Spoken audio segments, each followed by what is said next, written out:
આપણી સંસ્કૃતિ, આપણા સંસ્કાર સદાય રહે આપણી સાથે. ભારતના મહાન ગ્રંથો અને કવિતાઓનો સંપૂર્ણ સંગ્રહ. સબસ્ક્રાઇબ કરો તિલક.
હે મધુસૂદન, પરસ્પર વિરોધી વિચારોના આક્રમણથી મારી મતિ ભ્રમિત થઈ ગઈ છે.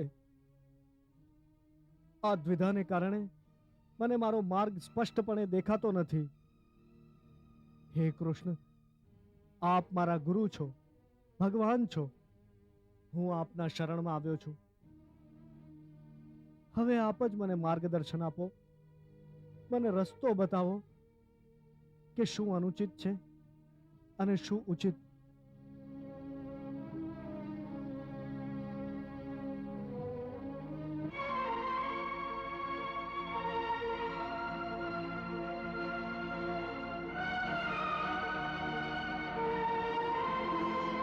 करुण अश्रुपूरित नयन व्याकुल विचलित जान संबोधित कर पार्थ को यूं बोले भगवान, बोले श्री भगवान. अशोष्यानन्वशोचस्त्वं प्रज्ञावादश्च भाषसे गतासून गतासुश्च नानु शोचन्ति पंडिता. जो ही देने को चले प्रभु अर्जुन को ज्ञान, कुरुक्षेत्र पर हो गया केंद्रित सबका ध्यान, केंद्रित सबका ध्यान.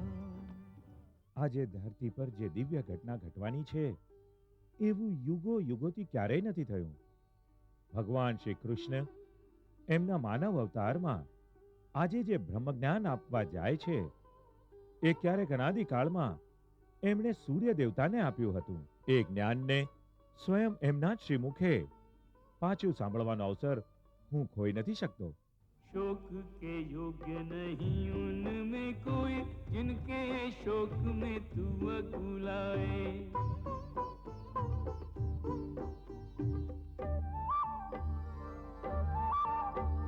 पंडितों जैसे बोले वचन और सच्चे ज्ञान से आंख चुराए।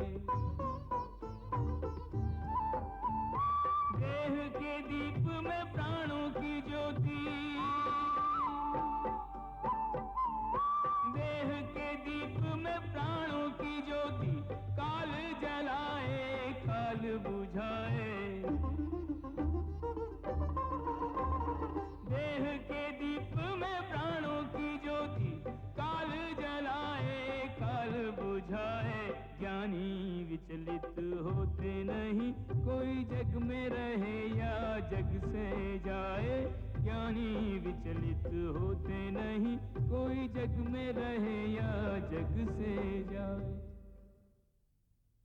હે અર્જુન, તું અત્યારે ન કેવળ આ યુદ્ધ ભૂમિની મધ્ય રેખા પર ઊભો છે, ખરેખર તો તારી બુદ્ધિ પણ જીવન અને મૃત્યુની મધ્ય રેખા પર અટકી ગઈ છે. એટલે તું તારા કર્તવ્ય અને તારા ધર્મથી ભાગે છે, પરંતુ પોતાના કર્તવ્યથી મોઢું ફેરવવાથી અથવા આ યુદ્ધથી વિચલિત થવાથી વિધિનું વિધાન નહીં બદલાય, કારણ કે વિધાતાનો નિર્ણય અટલ અને અચૂક છે. તું શું સમજે છે? તારા ન મારવાથી આ સર્વ નહીં મરે? નહીં અર્જુન, નહીં. તું એમને નહીં મારે તો પણ આ સર્વ મરશે, કારણ કે એમના પ્રારબ્ધ, એમના મૃત્યુનો સમય, દિવસ અને ક્ષણ તો પહેલેથી જ નિશ્ચિત કર્યા છે. તું તો એક કીર્તિમાન પુરુષ છે. તારી નિર્બળતાનું પ્રદર્શન કરીને તું તારી કીર્તિને નષ્ટ ન કર. એક વીર પુરુષ માટે એની કીર્તિનું નષ્ટ થવું એના મૃત્યુ સમાન છે. એટલે યુદ્ધ કર પાર્થ, યુદ્ધ, અને તારી કીર્તિ, તારું કર્તવ્ય અને તારા ધર્મની રક્ષા કર. અકીર્તિર્ચાપી ભૂતાની કથિષ્યાન્તિ તેભ્યામ સંભવાવી તસ્ય કીર્તિર મરણાર્ધિ અતિરિચ્યતે. હે પાર્થ, હું તને આજ અજ્ઞાનના અંધકારમાંથી કાઢવા માંગુ છું. આ અંધારામાં આંધળાઓની જેમ હાથ પગ પછાડવાને બદલે તારી દૂરદ્રષ્ટિને એક દિશા આપ અને જો આ સૃષ્ટિની તરફ. આ સૃષ્ટિમાં જે જન્મ લે છે એ નિશ્ચિત રૂપથી મૃત્યુને આધીન થઈ જાય છે. આનો અર્થ એ છે કે આ મૃત્યુલોકના દરેક પ્રાણી, પછી એ મનુષ્ય હોય, પશુ હોય, પક્ષી હોય કે પછી ઝાડ પાન હોય, દરેક શ્વાસ લેવાવાળા પ્રાણી પોતાના જન્મ સાથે પોતાના મૃત્યુને પણ લઈને આવે છે. દરેક પ્રાણીને કોઈને કોઈ દિવસ નિશ્ચિત ક્ષણ પર મરવું, અર્થાત પોતાનું શરીર ત્યાગવું જ પડે છે. એટલે તું એમના મરવાની ચિંતા છોડીને પોતાનું કર્તવ્ય સમજીને યુદ્ધ કર. સંજય, કૃષ્ણ પોતાના સારથી ધર્મને ભૂલી રહ્યા છે. યુદ્ધના સમયે સારથી કેવળ પોતાના સ્વામીના આદેશનું પાલન કરીને રથનું સંચાલન કરે છે, અને સંકટ સમયે આવશ્યક હોય તો સ્વામીના પ્રાણોની રક્ષા કરવા એને સુરક્ષિત સ્થાન પર લઈ જાય છે. પરંતુ કૃષ્ણ જે કરી રહ્યા છે એ સારથી ધર્મની વિરુદ્ધ છે. જો અર્જુન યુદ્ધ કરવા નથી ઈચ્છતો તો કૃષ્ણ એને ઉપદેશ આપીને યુદ્ધ કરવા કેમ ચડાવે છે? જાતસ્ય હિ ધ્રુવો મૃત્યુર ધ્રુવમ જન્મ મૃતસ્ય ચ તસ્માદ અપરિહાર અર્થે ન ત્વમ શોચિતુમ અર્હસે. સાચી વાત છે કૃષ્ણ કે એમના પ્રારબ્ધમાં મરવાનું લખ્યું છે, પરંતુ એનું માધ્યમ હું શું કામ બનું?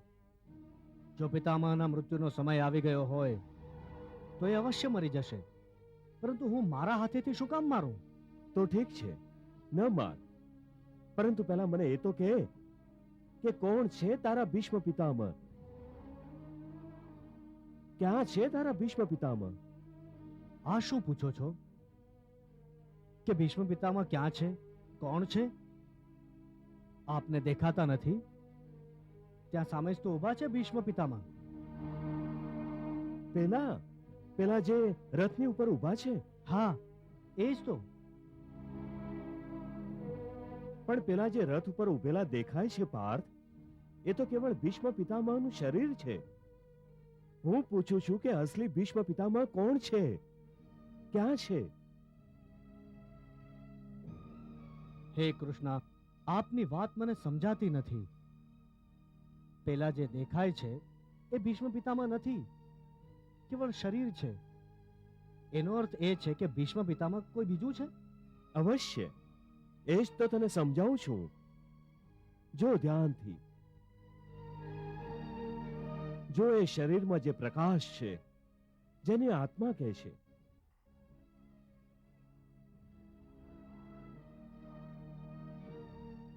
હું તને દિવ્ય ચક્ષુ પ્રદાન કરું છું.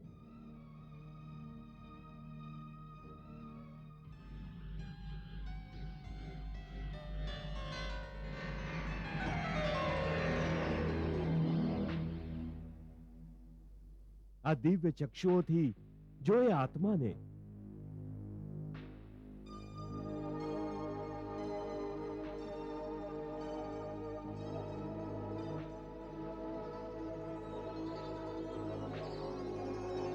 એ જે શરીરની અંદર આત્મા છે, જે પ્રકાશ છે, એ જ છે ખરા ભીષ્મ પિતામહ. દેખાય છે એમનો આત્મા?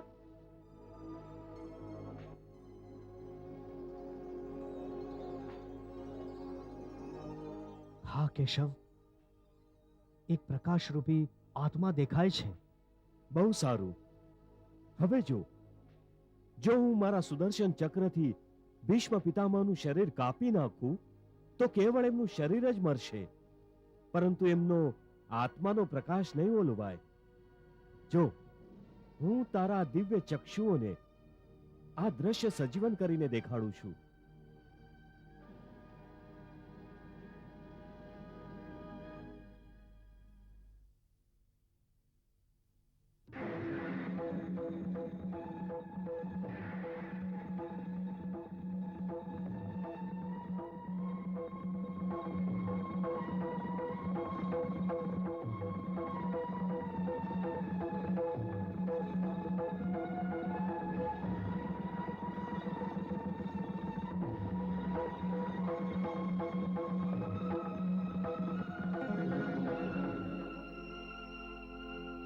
જોઈ લીધું અર્જુન, મારા સુદર્શનથી કેવળ આ શરીરનો નાશ થયો છે.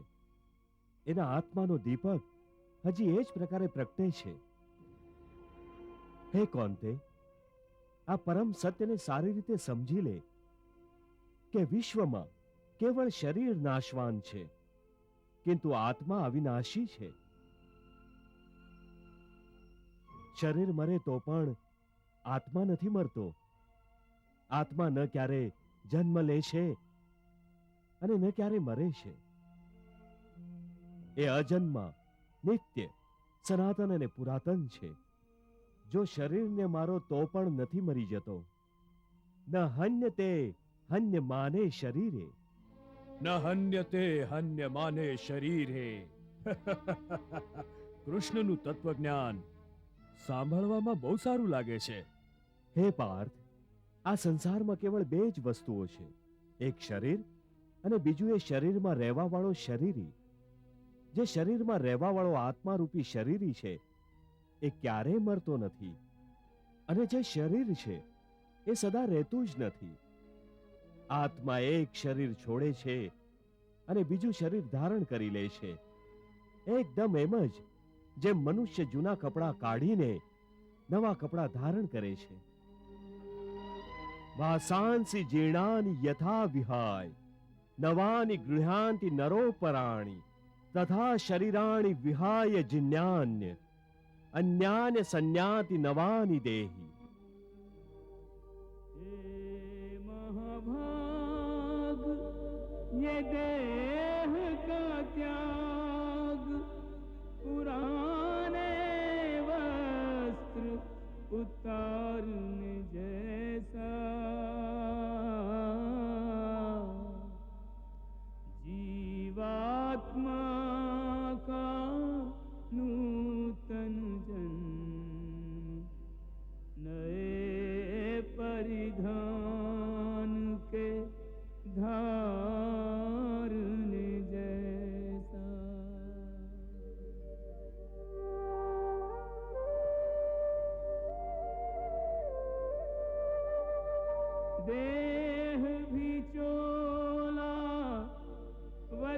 भी चोला है यह तथ्य विचारने जैसा।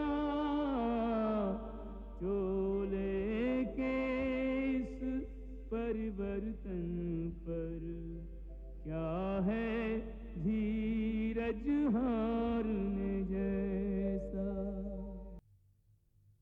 વાહ પ્રભુ વાહ.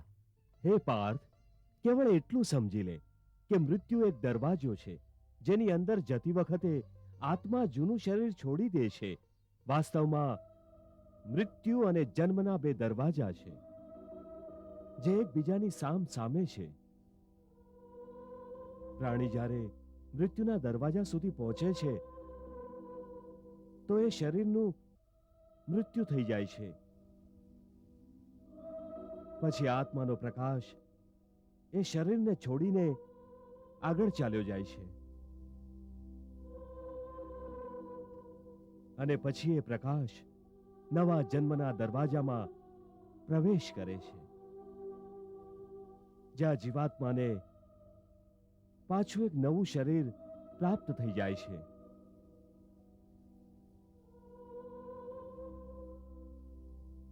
અને ત્યાંથી એના નવા જન્મની નવી યાત્રા શરૂ થઈ જાય છે.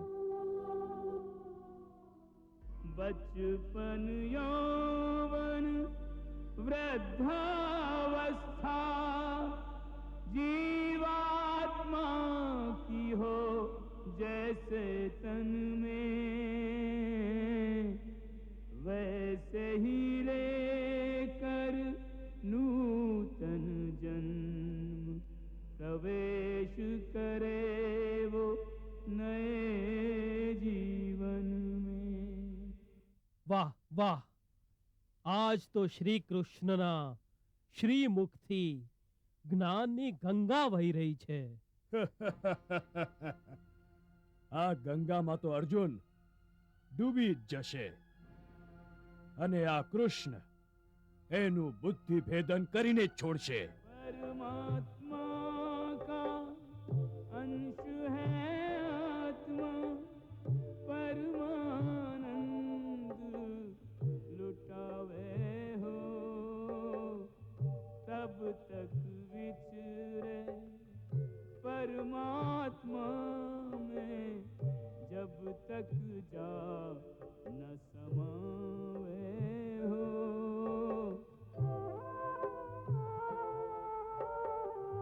करके इसका शोक बावरे व्यर्थ ही नीर बहावे हो।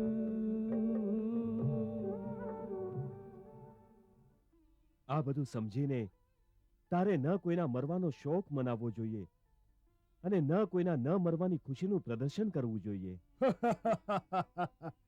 ના જીવવાની ખુશી મનાવો, ના કોઈના મરવાનું દુઃખ મનાવો. ભલા આ પણ કોઈ વાત થઈ? મનુષ્ય દુઃખ સુખ અનુસાર પ્રતિક્રિયા પ્રગટ નહીં કરે તો પછી જીવશે શી રીતે? અને પછી એનામાં અને બીજી પથ્થરની મૂર્તિમાં અંતર જ શું રહેશે? પાર્થ, પ્રાણીના શરીરનું એક અદૃશ્ય અંગ છે મન, જે દેખાતું નથી, પરંતુ એ જ સૌથી શક્તિશાળી ભાગ છે શરીરનો. હે પાર્થ, પ્રાણી માટે આવશ્યક છે કે પ્રાણી પોતાના મનને કાબૂમાં કરીને પોતાના અંતરમાં ડોક્યું કરીને આત્માને જુએ, ત્યારે આત્માની અંદર એને પરમાત્માનું તેજ સ્પષ્ટ દેખાશે.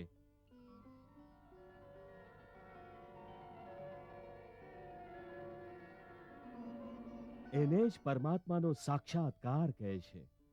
તમે તો કહો છો કે પોતાના અંતરમાં ડોક્યું કરીને આત્માને અને એ આત્મામાં પ્રકાશિત પરમાત્માને ઓળખો, અર્થાત આત્માથી જુદું કંઈક છે જે આત્માને ઓળખશે. એ કોને કહો છો કે આત્માને ઓળખો? કોણ ઓળખશે અંતરના આત્માને? તમારું મન. મન? હા, તમારું મન. પરંતુ આપ તો કહો છો કે મન માયાના બ્રહ્મજાળમાં ફસાવીને પ્રાણીને બહુ નાચ નચાવે છે, પછી એ આત્માને પરમાત્માની તરફ શું કામ લઈ જાય? તે બરાબર પ્રશ્ન કર્યો અર્જુન. એનો ઉત્તર એ છે કે જ્યાં સુધી તું પોતાની જાતને અને મનને વિષયોના આધીન રહેવા દેશે ત્યાં સુધી એ તને નાચ નચાવશે. હે પાર્થ, મનુષ્યનું શરીર એક રથ જેવું છે.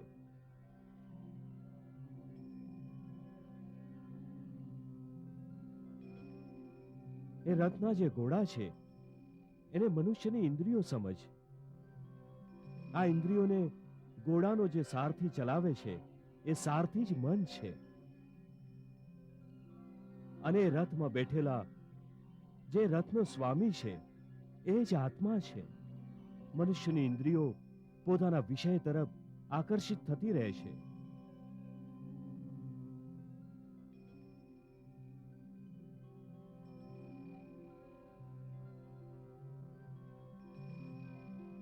અને એનું મન ઇન્દ્રિયોને એમના વિષય તરફ જ દોડાવતું રહે છે.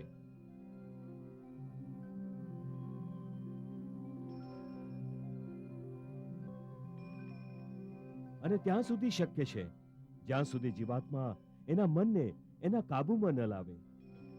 જ્યાં સુધી મન કાબુમાં નહીં આવે એ ઇન્દ્રિયોને એમના વિષયો તરફ જ દોડાવતું રહેશે.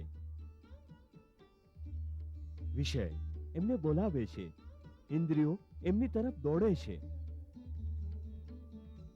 અને મન જીવાત્માની પરવાહ કર્યા વગર રથને એ તરફ લઈ જાય છે. પરંતુ તમે જ્યારે સ્વયં મનના આધીન રહીને મનને પોતાને આધીન કરી લેશો તો એ જ મન એક સારા સારથીની જેમ તમારા શરીર રૂપી રથને સીધો પ્રભુના ચરણોમાં લઈ જશે.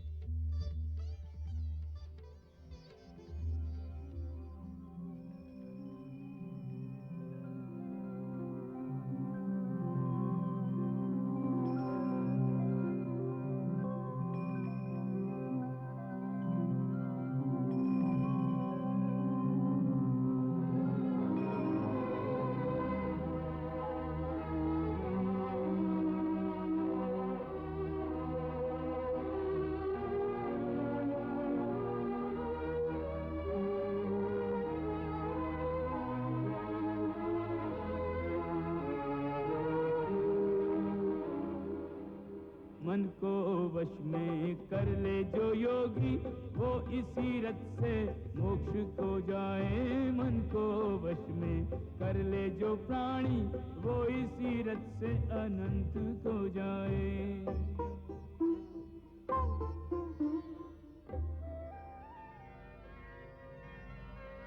જ્ઞાની મનુષ્યના હૃદયમાં વૈરાગ ઊભું કરી શકે છે અને એ જ સાચું જ્ઞાન હું તને પ્રદાન કરું છું. તમે તો મને પ્રદાન કરો છો કૃષ્ણ, પરંતુ મારું મન એને ગ્રહણ કેમ નથી કરતું? કારણ કે હજુ સુધી તું મોહ અને ભ્રમના અંધકારમાંથી બહાર નથી નીકળ્યો, એટલે તું એ જ્ઞાનને ગ્રહણ કરવા અસમર્થ છે. એટલે હું તને સમજાવું છું કે કેવળ શરીર મરે છે, આત્મા નથી મરતો. એટલે તું શરીરનો મોહ ત્યાગી દે, એના મૃત્યુનો શોક ત્યાગી દે, પરંતુ તારું મન એ તત્વને માનવા નથી માંગતું. તમારી વાત સાચી છે કેશવ, હું આપની વાત સમજુ તો છું, પરંતુ મારું મન એને ગ્રહણ કેમ નથી કરતું? એનું શું કારણ છે? એનું કારણ છે સાંકળ, જે તારા મને પોતાની આજુબાજુ વીંટાળી છે. કઈ સાંકળ? સંબંધોની સાંકળ, આ સગપણનો મોહ. સત્ય કહો છો કે સગપણની સાંકળે મને ચારે તરફથી જકડી લીધો છે, પરંતુ હું આ સાંકળને કેવી રીતે તોડી નાખું? મેં માની લીધું કે આ સર્વ શરીર નાશવાન છે, પરંતુ એમની સાથે જે મારા સંબંધો છે એ તો નાશવાન નથી, એ તો સાચા છે. ભીષ્મ મારા પિતામાં છે, અભિમન્યુ મારો પુત્ર છે, મહાબલી ભીમ મારા સહોદર ભાઈ છે. આ સંબંધો તો સાચા છે. ભલે આ સર્વના શરીર મરી જશે, પરંતુ આ સર્વની સાથે મારા જે સંબંધો છે એ તો નહીં મરે. જેમ આજે મારા પિતા મહારાજ પાંડુનું શરીર નથી, પરંતુ મારા પિતા આજે પણ મહારાજ પાંડુ છે. પિતા પુત્રનો તો આ પવિત્ર સંબંધ સમાપ્ત નથી થયો. એ સંબંધોની પવિત્રતા પર હું કેવી રીતે પ્રહાર કરું? અર્જુન, આ સંબંધો, આ સગપણ સર્વ આ જન્મના છે. આ જન્મની પહેલા કે આ જન્મ પશ્ચાત આ સંબંધોનું કોઈ અસ્તિત્વ નથી હોતું.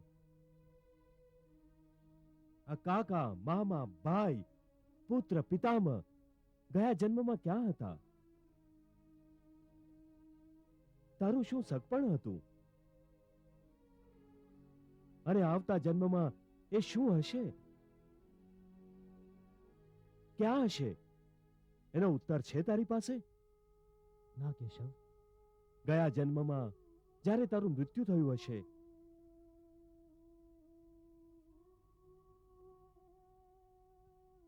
એ વખતે તારા બધા સંબંધી સગાવાલા રડ્યા હશે.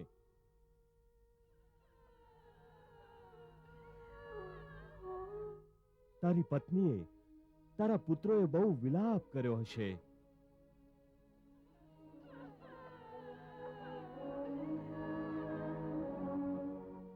પરંતુ આજે આ જન્મમાં તને યાદ પણ નથી કે કોણે કોણે તારા મૃત્યુ પર વિલાપ કર્યો હતો.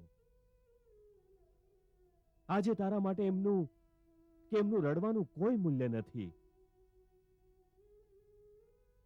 એટલે સમજાવું છું કે ન કોઈના મરવાનો શોક કરો, ન કોઈની સાથે સંબંધ તૂટવાનું દુઃખ મનાવો. આમ પણ મારી માયા એટલી પ્રબળ છે અર્જુન, કે જેમને તું સમજે છે કે તારા મૃત્યુ પછી શોક કરશે, આખું જીવન રડ્યા કરશે, એ પણ અસત્ય છે. મારી માયાના પ્રભાવથી થોડા જ દિવસો પછી એ રડવા વાળાને તું પાછા હસતા રમતા જોશે.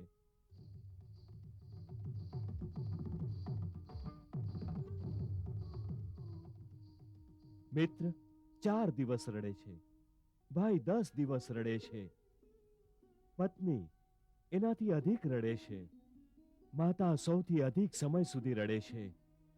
પરંતુ બધાના આંસુ ધીરે ધીરે સુકાઈ જાય છે અને આંખોમાં પાછા નવા નવા સપનાઓનું અજવાળું ચમકવા માંડે છે.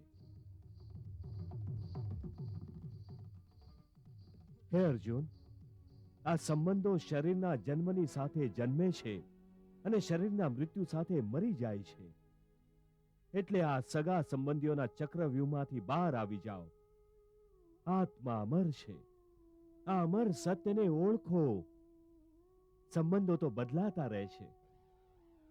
સંજય, આવા જ લોકો હોય છે જે પરિવારમાં ફૂટ પાડે છે, ભાઈને ભાઈથી જુદો પાડી દે છે, અખંડ પરિવારમાં દુશ્મનીના બી વાવે છે. આ કૃષ્ણ તો વાતોનો ધણી છે. નાનપણમાં માખણ ખાઈ ખાઈને એની વાતો પણ ચીકણી અને લપસણી થઈ ગઈ છે. લાગે છે કે એ અર્જુનને સંબંધોના મોહમાંથી કાઢીને જ જંપશે. હવે હું તને કર્મયોગ વિશે એ ગૂઢ વિધિ બતાવીશ, જેના દ્વારા તું કર્મ કરીને પણ કર્મના બંધનથી મુક્ત રહેશે. સુખ દુઃખે સમે કૃત્વા લાભા લાભો જયા જયો તતો યુદ્ધાયુજસ્વ નૈવમ પાપમ અવાપ્સસી. पार्थ जय पराजय और लाभ हानि सुख दुख को कर ले स्वीकार आज तू समान भाव से. रण अलभ्य लाभ इससे वीर को न वंचित रख, तन सज्जित होने दे रण प्रदत्त घाव से. शस्त्र हैं खिलौने युद्ध भूमि खेल का आंगन, क्षत्रिय तो होते हैं युद्ध प्रिय स्वभाव से. होकर कटिबद्ध धर्म युद्ध हेतु प्रस्तुत हो, यूं तू बच जाएगा पाप के प्रभाव से. यूं तू बच जाएगा पाप के प्रभाव से. આ પ્રકારે સુખ દુઃખ, લાભ હાનિ, જય પરાજય અથવા હાર જીતને એક સમાન સમજીને કેવળ એટલે યુદ્ધ કર કારણ કે અત્યારે યુદ્ધ કરવું તારું કર્તવ્ય છે. અને યદિ આ માનસિક વૃત્તિથી આને તારો ધર્મ સમજીને યુદ્ધ કરશે તો તને એનું પાપ નહીં લાગે. આ શું કહો છો કેશવ? યુદ્ધ કરીને પાપ નહીં લાગે? યુદ્ધમાં તો ખૂબ હિંસા થશે, લાખો પ્રાણીઓની હત્યા થશે, તો મનુષ્ય એના પાપથી કેવી રીતે બચી શકે? જો કોઈ પણ કાર્ય નિષ્કામ કર્મયોગ દ્વારા કરવામાં આવે તો ન એનું પાપ લાગે છે અને ન એનું પુણ્ય મળે છે. નિષ્કામ કર્મયોગ? હા, નિષ્કામ કર્મયોગ. આ બહુ અનોખી વાત કરો છો કેશવ. મારી બુદ્ધિ હજુ સુધી એને ગ્રહણ નથી કરતી. કારણ કે તારી બુદ્ધિ પર હજી સુધી આસક્તિનો પડદો પડ્યો છે. અને જે નિષ્કામ કર્મયોગ હું કહી રહ્યો છું એનો પાયો જ નિરાસક્તિના આધાર પર મૂકવામાં આવ્યો છે. હે અર્જુન, આ નિરાસક્ત યોગને સમજી જશે તો તારા જીવનમાં પૂર્ણ શાંતિ આવી જશે. હે માધવ, આ યોગની સાધના કેવી રીતે કરાય? આ યોગના નિયમ શું છે? એની સાધના માટે કઈ હજારો વર્ષોની તપસ્યાની આવશ્યકતા નથી. એની સાધના તો એક જ ક્ષણમાં થઈ જાય છે. એક જ ક્ષણમાં? હા, એક જ ક્ષણમાં. જે ક્ષણે પ્રાણી પોતાના મનના વિચારો બદલી નાખે છે એ જ ક્ષણે.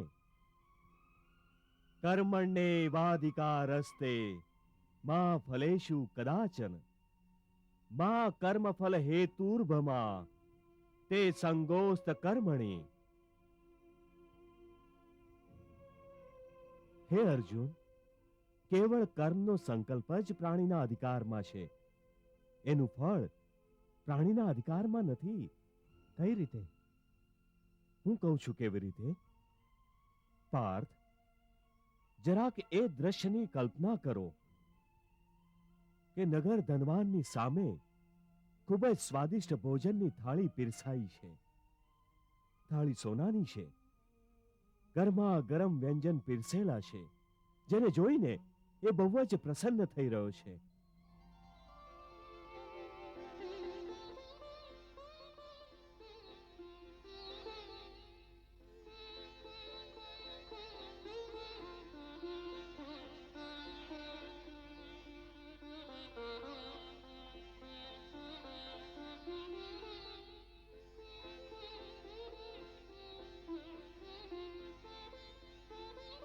એ બહુ જ પ્રસન્નતા સાથે પહેલો કોળિયો ઉપાડે છે.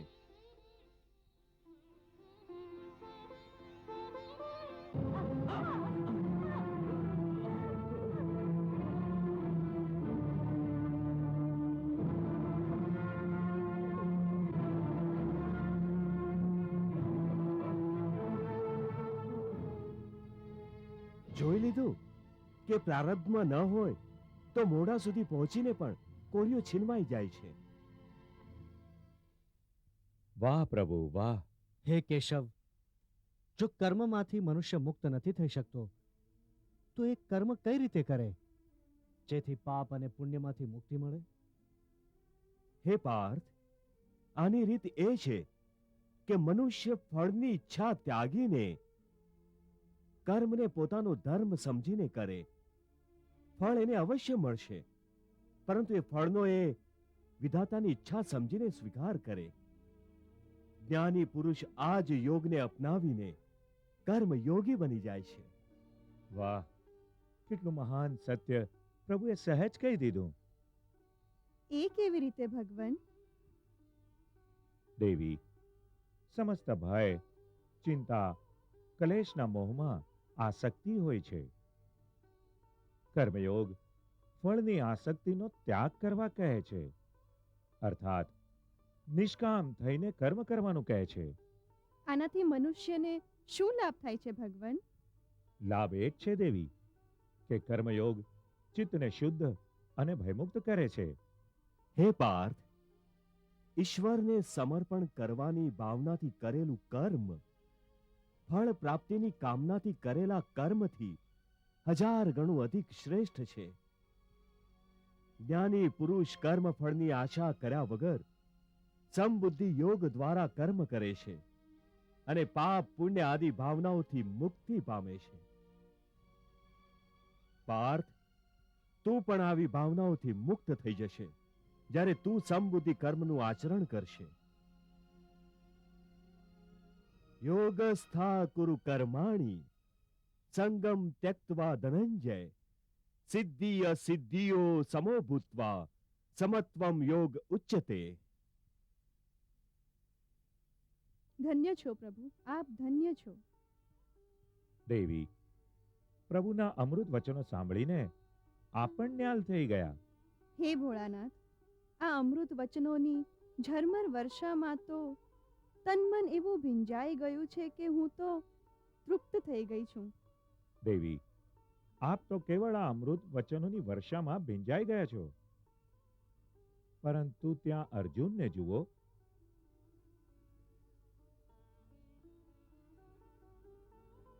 આ અમૃત વર્ષામાં તો એનું આખું અસ્તિત્વ, એનો આત્મા સુદ્ધા એવો બદલાઈ ગયો જાણે કે વર્ષા પશ્ચાત ધરતી લીલું પાનેતર ઓઢીને નવડા બની ગઈ હોય. આપના જ્ઞાનની દિવ્ય અગ્નિમાં મારું મન, મારી બુદ્ધિ, મારું અજ્ઞાન તથા મારો અહંકાર સર્વ બળીને રાખ થઈ ગયું છે. મારા આત્મા પરથી બધો બોજો ઉતરી ગયો છે. મને એવું લાગે છે જાણે કીડી કોઈ પાંદડા પર બેસીને તોફાની નદીને પાર કરે છે.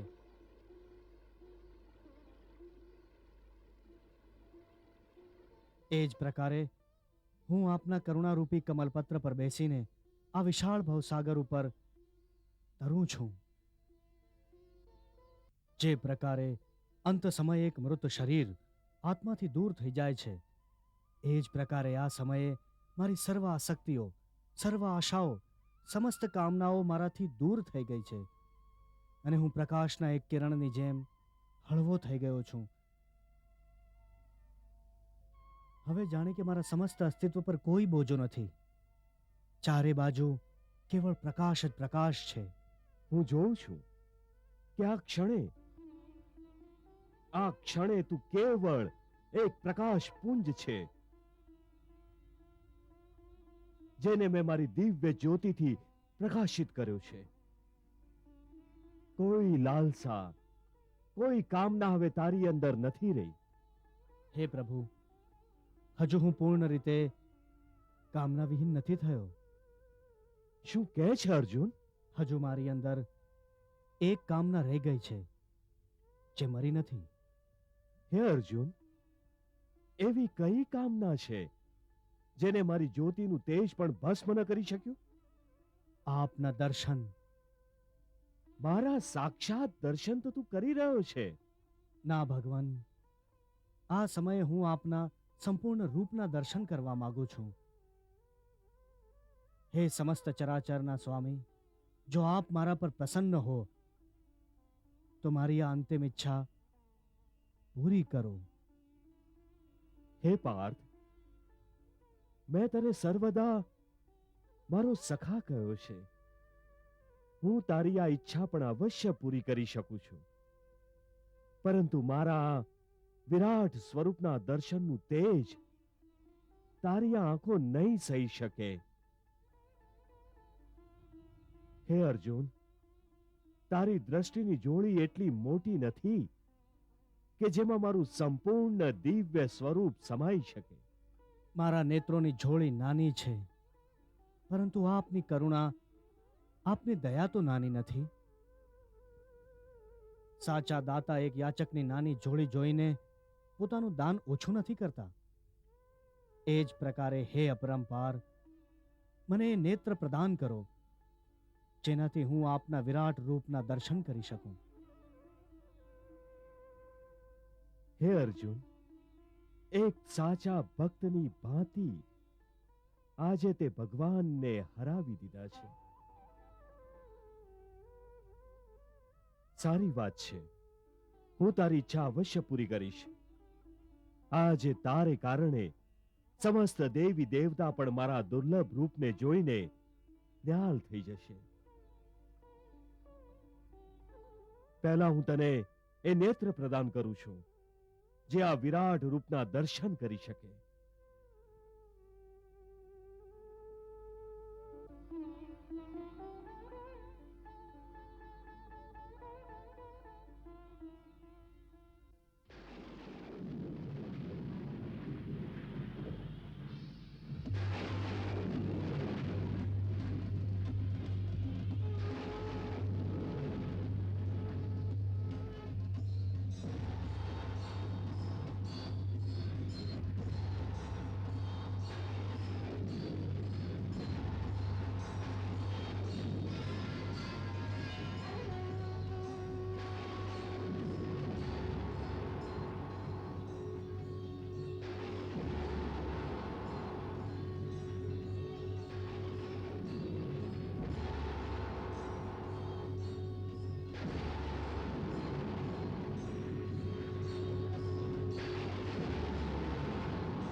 જય શ્રી કૃષ્ણ, જય શ્રી કૃષ્ણ, જય શ્રી કૃષ્ણ.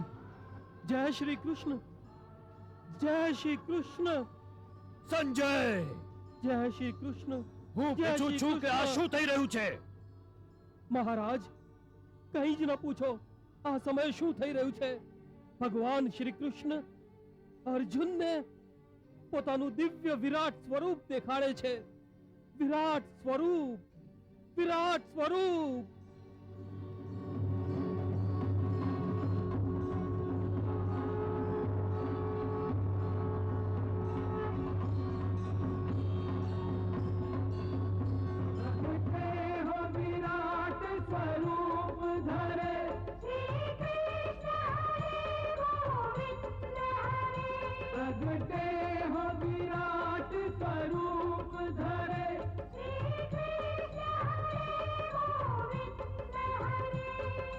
कृष्ण हरे गोविंद हरे, श्री कृष्ण हरे गोविंद हरे, श्री कृष्ण हरे गोविंद हरे, श्री कृष्ण हरे गोविंद हरे.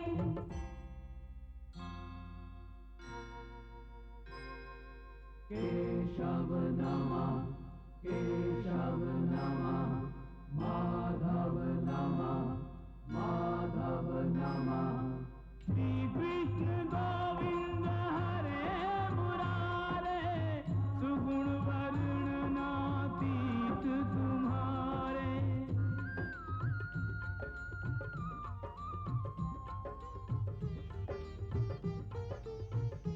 विराट स्वरूप त्रिभुवन राया, तुम्हारी जय जय त्रिभुवन राया. धन्य है यह विराट तम रूप, धन्य है यह विराट तम रूप, जिसमें ब्रह्मांड विराट समाया. तुम्हारी जय जय त्रिभुवन राया.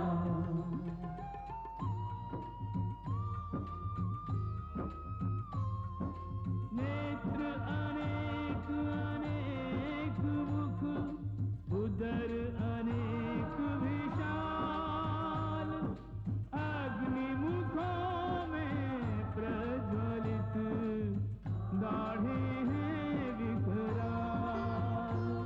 एक एक कर दुष्ट दुराचारी, भीषण मुख माहि प्रवेश करे. मुख में जलती वे ज्वालाएं, ईंधन सम उनको शेष करे. गुरुजन परिजन आत्मीय स्वजन सब प्राण गंवाते दिखते हैं. हे महाकाल हे महाप्रलय सब तुम में समाते दिखते हैं. हे महाकाल हे महाप्रलय सब तुम में समाते दिखते हैं. आदित्य 12 रुद्र 11, अष्ट वसु के स्थान तुम. गंधर्व दिक्पति यक्ष नगपति, सबका रखते ध्यान तुम. कर्मानुसार सुगति कुगति करते हो नाथ प्रदान तुम, कल्याण का वरदान तुम, निर्वाण तुम, भगवान तुम। अगम्य अपार सार के सार, अगम्य अपार सार के सार, आप ही जानो आपकी माया, विराट स्वरूप त्रिभुवन राया, तुम्हारी जय जय त्रिभुवन राया। हो प्रभु हम मृत्युलोक के प्राणी,